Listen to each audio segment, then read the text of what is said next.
चलिए, हम अपने स्वजातीय लोगों को प्रणाम करते हैं और मैं उम्मीद करता हूं कि आप लोग मेरे इस वीडियो के लिए बहुत दिन से इंतज़ार कर रहे होंगे। अगर आप भूमिहार ब्राह्मण जाति से बिलोंग करते हैं तो आपको ये वीडियो शुरू से अंत तक देखना है और इस वीडियो से आपको अपने जाति के पूर्ण उत्पत्ति के बारे में, कहाँ से उत्पत्ति हुई, कैसे इसका विस्तार हुआ, कैसे कैसे ये सब चीज़ें, इसका मैं विस्तार से इसमें विश्लेषण करने जा रहा हूँ। कैसे ब्राह्मण जो है जो भूमिहार बने, इसका मैं विश्लेषण करने जा रहा हूँ। इसीलिए ये वीडियो बहुत महत्वपूर्ण है आपके लिए, आपके वंशावली के लिए, आपके सगे संबंधियों के लिए, आपके हित मित्र के लिए, दुनिया को सभी लोगों को आपको अपने जाति के बारे में बताने के लिए। मैं उम्मीद करता हूं कि आप इस वीडियो को शुरू से अंत तक देखेंगे और देखने के बाद ये वीडियो अपने आप ये ट्रांसफ़र होते चले जाएगी, लोगों को आप शेयर करते चले जाएंगे। चलिए आगे बढ़ते हैं। हम लोग बतानेंगे क्या कि जैसे भूमिहार जो है सो कैसे भूमिहार जाति की उत्पत्ति हुई, मतलब ब्राह्मण जो है वो कैसे भूमिहार बने। हम लोगों का जो मुख्य उद्देश्य है आज के वीडियो में यही चीज़ हमारे बताने जा रहे हैं कि ब्राह्मण जो है वो कैसे भूमिहार बने। तो ब्राह्मण भूमिहार कैसे बने इसका विश्लेषण हम लोग करने जा रहे हैं। इसके लिए मैंने पुराणों को स्रोत लिया है, इसके लिए मैंने इतिहास को स्रोत लिया है और उन सभी को मर्ज करके मैंने ये वीडियो कंप्लीट रूप से तैयार करने की कोशिश किया है। अब देखें कहाँ से हम लोग शुरू करते हैं। सबसे पहले हम लोग भगवत पुराण पे जाते हैं। भगवत पुराण जो है इसमें ब्रह्मा के विश्लेषण, ब्रह्मा के पुत्रों के बारे में इसमें वर्णन किया गया है।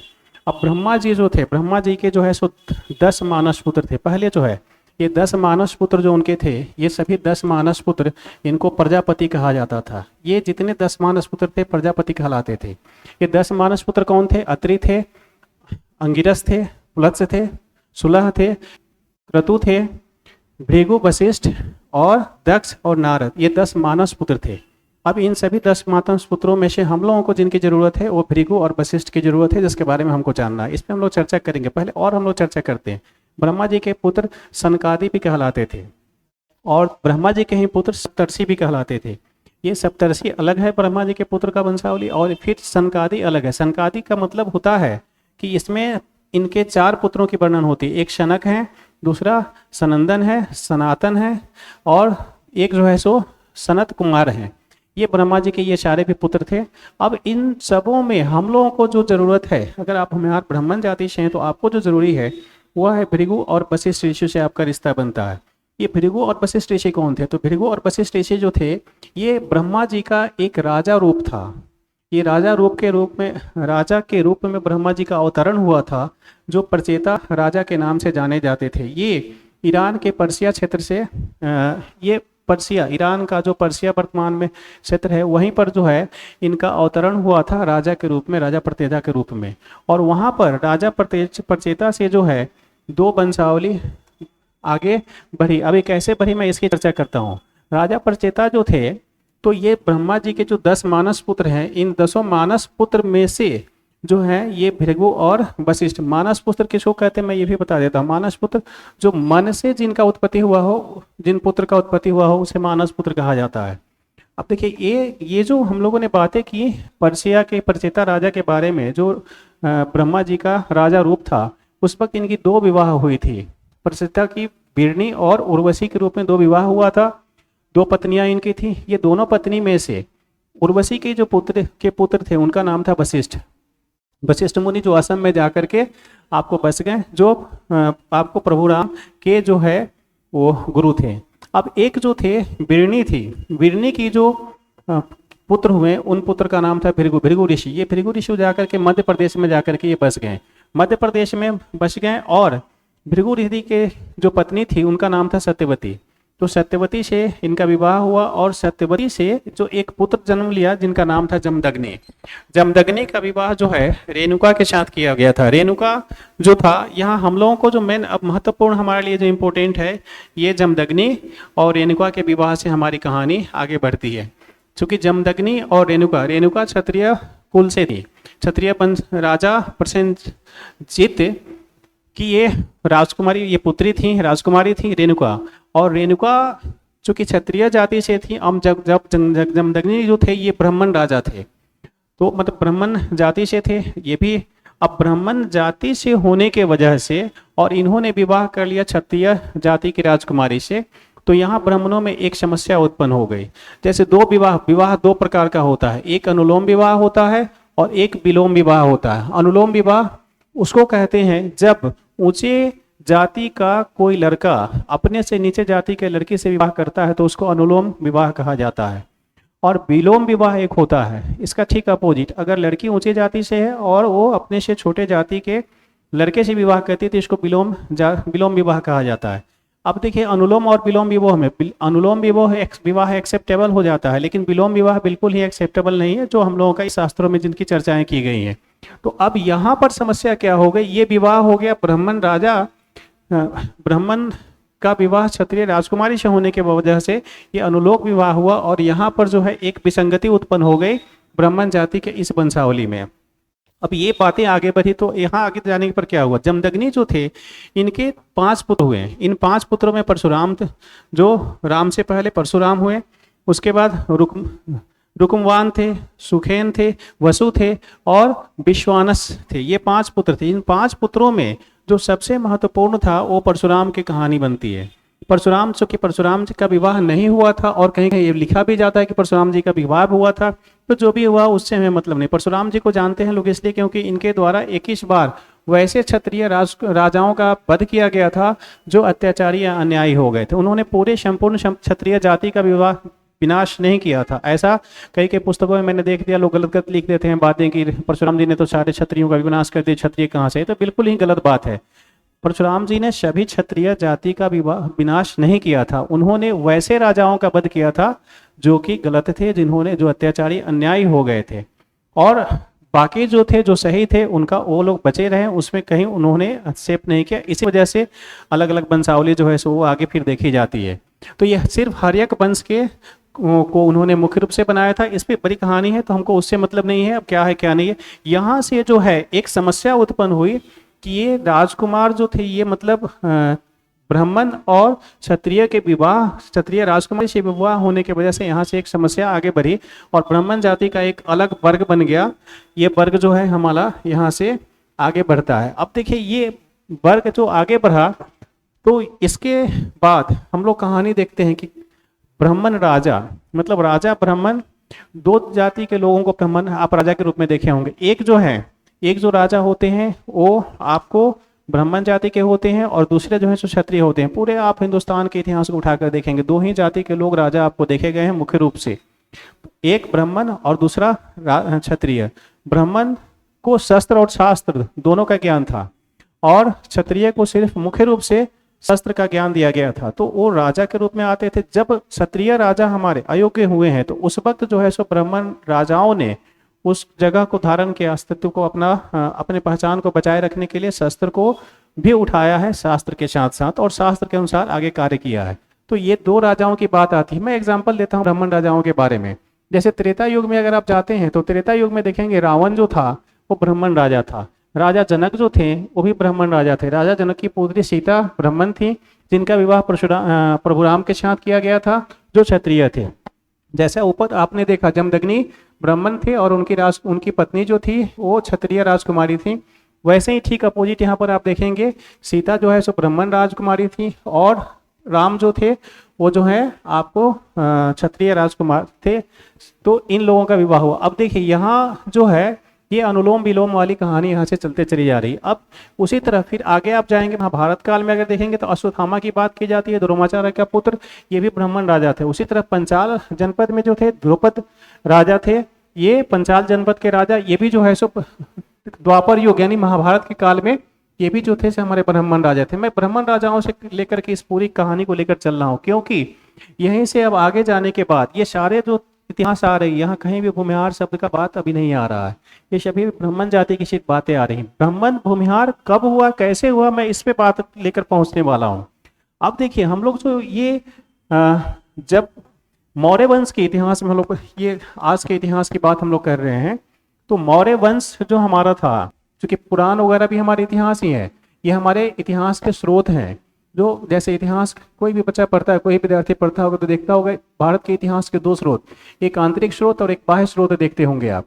आंतरिक स्रोत में पुराण है, वेद है या भारत में लिखे गए वैसे हिस्ट्री की बात की जाती है, वैसी किताबों की बात की जाती है जिसमें उस वक्त की उस काल के उस समय के विषय में वर्णित किया गया, उसे इतिहास के रूप में लिया जाता है, इतिहास के स्रोत के रूप में लिया जाता है। तो ये पुराण वगैरह भी हमारे इतिहास के स्रोत हैं। तो उसी तरह अब ये जो हम लोग चंद्रगुप्त मौर्य के वक्त से हम लोग बात करते हैं, जब मौर्य वंश हमारा पूरे दुनिया का उस वक्त का सबसे स्ट्रॉन्ग, सबसे बड़ी ताकतवर जो हमारी वंशावली थी, साम्राज्य था, वो था हमारा मौर्य साम्राज्य।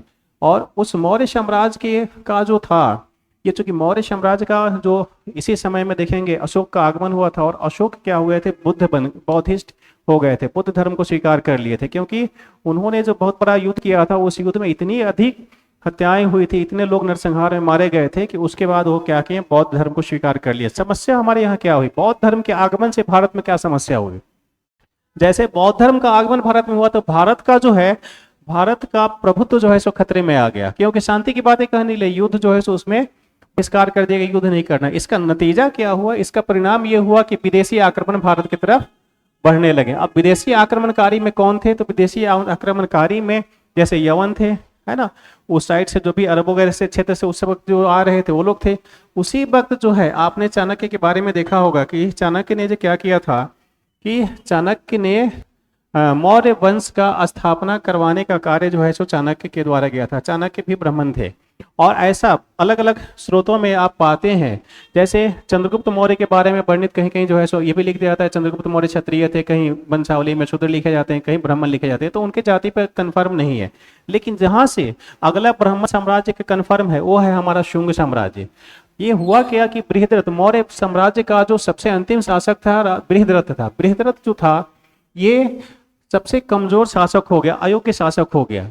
अब इसके अयोग्य शासन होने के शासक होने का नतीजा हुआ कि यवन जो थे, ये यवन आक्रमणकारी भारत की तरफ बहुत नजदीक तक मगध के पहुंच गए थे। तो अब इस वक्त पुष्यमित्र शुंग जो थे, ये इन्होंने देखा कि अब अगर हम लोग ये अयोग्य शासक को नहीं हटाते हैं तो फिर हम लोग गुलाम हो जाएंगे, हम लोगों पर दूसरे राज्य का आधिपत्य हो जाएगा, यवनों का अधिकार हो जाएगा। तो इन्होंने 185 ईस्वी पूर्व, मतलब आज शून्य से पहले 185 ईस्वी पूर्व, जब से अभी आप शून्य काल शुरू हो रहा है, मतलब आज से 2025 चल रहा है, इससे भी 185 ईस्वी पूर्व की कहानी है। उस वक्त पुष्यमित्र शुंग ने क्या किया, ये ब्राह्मण थे, और इन्होंने क्या किया, बृहद्रथ का वध करके और शुंग साम्राज्य की स्थापना किया, शुंग वंश का शासन वहां पर स्थापित किया। इससे पहले भी हमारे दक्षिण भारत में सातवाहन वंश की बातें कही जाती है। सातवाहन भी एक कंप्लीट ब्राह्मण ही जाति से लोग थे। तो इन्होंने 230 ईस्वी पूर्व से लेकर के और 60 ईस्वी पूर्व तक इन्होंने दक्षिण भारत पे कंटिन्यूअस, आंध्र वंश भी इसको कहा जाता है, के रूप में इन्होंने शासन किया। आंध्र प्रदेश के क्षेत्र में आप दक्षिण भारत में देखेंगे, वहां पर आज भी जो है सो ब्राह्मण वर्सेस अन्य चीजों की बातें, वहां लड़ाइयाँ समस्याएं बनी रहती है। तो ये भी ब्राह्मण राज्य ही था। अब देखिए, ये ब्राह्मण राज्य की बात मैं क्यों कर रहा हूँ, जब ब्राह्मण राजाओं की बात मैं क्यों कर रहा हूँ, क्योंकि ये जो भी राजाओं की जो वंशावली थी, इन राजाओं की वंशावली आगे जाकर के हमारे डिविजन्स का कारण बनती है। देखिए, ये जो था वैदिक, आप पढ़े होंगे इतिहास में कि वैदिक पुनर्जागरण का काल कहा जाता है किसका, तो पुष्यमित्र शुंग के, यानी शुंग वंश के काल को। अब देखिए होता क्या है, कहाँ हम लोगों को पहुंचना है। ये जो राजाओं की वंशावली आगे बढ़ते चली गई, ब्राह्मण राजाओं की जो वंशावली आगे बढ़ते चली गई, यहाँ आप समस्या होने लगा। आगे जाने के बाद जो है हमारे ब्राह्मण जाति में काफ़ी ऐसे लोग हुए जो अपने से लोअर वर्ग से जाकर के, मतलब क्षत्रिय हो चाहे ऐसे वर्गों में, जैसे विवाह वगैरह होने लगा या बहुत सारी समस्याएं होने लगी। तो देखिए, विद्वान जो होते हैं उसमें भेदभाव बहुत ज़्यादा होता है, और यही कारण हुआ कि ब्राह्मणों की वंशावली बहुत ज़्यादा डिवाइड होने लगी। ब्राह्मणों की वंशावली जो है, ब्राह्मण जाति जो है, वो समाज के निर्माण के साथ साथ इसमें डिविजन्स होने लगा। जैसे ब्राह्मण जो है सो कौन है, सरयुपारीन ब्राह्मण हो गए, कानिकुब्ज ब्राह्मण हो गए, जितौलिया ब्राह्मण हो गए, मैथिल ब्राह्मण हो गए, मराठी ब्राह्मण हो गए, बंगाली ब्राह्मण हो गए, भार्गव हो गए, कश्मीरी हो गए, सनाटे हो गए, गौर हो गए, महाबामन हो गए, भूमिहार ब्राह्मण हो गए। सबसे अंतिम जो ये विभाजन है भूमिहार ब्राह्मण का होता है। ये सब क्षेत्र समाज का निर्माण और क्षेत्र के निर्माण के आधार पर इनका वंशावली, ये जो है ये अलग अलग प्रकार के ब्राह्मणों का विभाजन होते चला गया। बहुत सारे वर्ग में ब्राह्मणों का विभाजन कर दिया गया, क्योंकि सबसे बुद्धिजीवी थे, सबसे अधिक भाग में बटे, विद्वता सबसे ज्यादा डिविजन्स हुआ। अब देखिए, यहाँ मैं एक और बात करने जा रहा हूँ कि ये एक 1526 ईस्वी में एक किताब लिखी गई थी, बृहत कानकुब्ज कुल दर्पण के नाम से एक किताब लिखी गई थी। इसके 117वें पेज में जो है ब्राह्मण वर्ग का एक डिविजन्स किया गया है, जिसमें जो है प्रधान काम्यकुज, मुख्य रूप से काम्यकुज ब्राह्मण, कान्यकुब्ज ब्राह्मण का ही डिविजन्स किया गया है, जिसमें प्रधान कान्यकुज, सनाट है, सखारिया, उसके बाद जो है से जिझौतिया और पांचवा वर्गीकरण है भूमिहार ब्राह्मण का किया गया है। अब देखिए भूमिहार ब्राह्मण का शब्द वहां से तो आया कि वहां पर एक अलग शब्द भूमिहार का प्रयोग किया गया, लेकिन भूमिहार का मैं वर्गीकरण, भूमिहार का मैं वर्ड का डिवीजन अलग ही कर देता हूं। ऐसे इसको आप भूमि प्लस कर दीजिए हार। भूमि प्लस हार मतलब हुआ भूमिहार। भूमिहार मतलब वह जो भूमि को अपना हार के रूप में धारण करता है, उसे ही कहा जाता है भूमिहार कहता है। श्रृंगार, भूमि को अपना श्रृंगार समझता हो, वो एज ए राजा के रूप में, किसान के रूप में, जैसे जैसे वंशावली बनी, राजा थे तो अब कंप्लीट सारे वंशावली बनेगी तो राजा तो नहीं रहेंगे, जमींदार हुए, फिर ऐसे ही आगे बढ़ते चली गई, फिर छोटे जमींदार हुए, छोटे किसान हुए, बड़े किसान हुए, ऐसे करते करते लेकिन भूमि पर डिपेंडेंसी इनकी बनी रही। अब यहाँ से जो मैं बातें कर रहा हूँ कि भूमिहार शब्द का पार्टिकुलरली ब्राह्मणों का डिविजन कैसे हुआ, कब हुआ, ब्राह्मण भूमिहार ही क्यों हो गए बाद में। अब यहाँ देखिए क्या हुआ, एक ये 1885 ईस्वी की बात है, जब हमारे बीच बहुत ज्यादा भेदभाव फैल गया था हमारे ब्राह्मण वर्ग के बीच। तो वहां पर काशी के राजा थे, काशी के राजा थे आपको ईश्वरी सिंह। ये ईश्वरी सिंह जो काशी के राजा थे, इन्हीं के काल में क्या हुआ कि आपको एक अखिल भारतीय भूमिहार ब्राह्मण समाज महासभा का गठन किया गया। ये अखिल भारतीय भूमिहार महासभा जो बनी, यही सभा ने क्या किया, इसी सभा में जो है एक नामकरण अलग किया गया हमारे ब्राह्मण जाति का। जो हमारे राजा वगैरह ये सब जो वर्ग थे, एक इन लोगों ने एक अलग अपना क्लासिफिकेशन किया, अलग एक वर्गीकरण किया और ब्राह्मण के आके एक भूमिहार शब्द लगा दिया। तो ये बन गए हमारे भूमिहार ब्राह्मण। और ये कब हुआ, 1885 ईस्वी में ये चीज स्पष्ट की गई। अब यहाँ से जो है हमारे जो भूमिहार जाति है, ये भूमिहार भूमिहार करते चलेगा। अब आप देखेंगे अपनी अगर मेट्रोमोनियल साइट्स की मैं बात करता हूँ तो देखेंगे जाति कौन है, तो भूमिहार ब्राह्मण आप देखते होंगे। ब्राह्मण भूमिहार भी लिखा जाता है। होता क्या है कि कौन सा ब्राह्मण, तो भूमिहार ब्राह्मण। कौन सा ब्राह्मण, तो जितौतिया ब्राह्मण होता है, कानिकुब्ज ब्राह्मण होता है, सरयुपारिन ब्राह्मण हो सकते हैं। तो ब्राह्मण कौन है आप, तो भूमिहार ब्राह्मण है। भूमिहार जाति नहीं होती है, जाति कौन सी है, तो आपकी जाति है ब्राह्मण। लेकिन ब्राह्मण की कौन सी जाति है, तो भूमिहार। हम अपने जमीन वगैरह के हम लोग देखते हैं लिखा हुआ जमीन पर आपकी जाति लिखी जाती है, तो पहले से लिखी जाती थी भूमिहार ब्राह्मण जाति लिखा जाता था। और हम लोगों के पास जितना भी दस्तावेज वगैरह पहले का है, सब में वही चीज लिखा गया। अब तो देखते हैं कि डायरेक्ट भूमिहार लिखी जाती है।